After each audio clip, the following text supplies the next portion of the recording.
Contemplar l'Evangeli d'avui. Dia litúrgic 19 de març. Sant Josep, espòs de la Verge Maria. Text de l'Evangeli. Jacob va ser el pare de Josep, l'espòs de Maria, de la qual nasqué Jesús, l'anomenat Messies. El naixement de Jesús, el Messies, fou d'aquesta manera. Maria, la seva mare, estava unida amb Josep per acord matrimonial. I abans de viure junts, ell es trobà que havia concebut un fill per obra de l'Esperit Sant.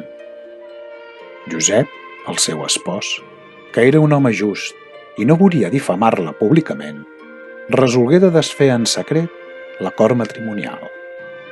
Ja havia pres aquesta decisió quan se li va aparèixer en somnis un àngel del Senyor que li digué: Josep, fill de David, no tinguis por de prendre Maria, la teva esposa, a casa teva. El fruit que ell ha concebut ve de l'Esperit Sant. Tindrà un fill i li posaràs el nom de Jesús, perquè ell salvarà dels pecats al seu poble. Quan Josep es despertà, va fer el que l'àngel del Senyor li havia manat.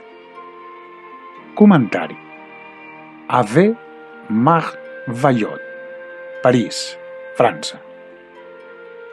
Maria, la seva mare, estava unida amb Josep per acord matrimonial.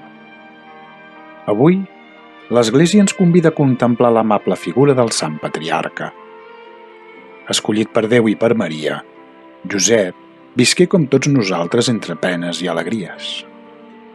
Hem de mirar qualsevol de les seves accions amb especial interès. Aprendrem sempre d'ell.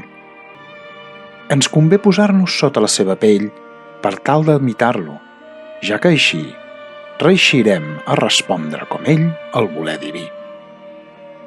Tot en la seva vida, modesta, humil, corrent, és lluminós.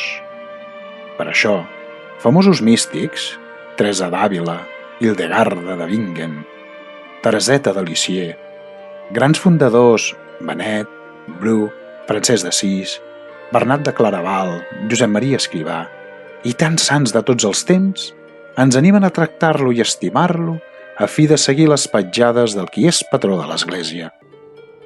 És la drecera per aconseguir santificar la intimitat de les nostres llars, endinsant-nos en el cor de la Sagrada Família, per amenar una vida d'oració i santificar també el nostre treball.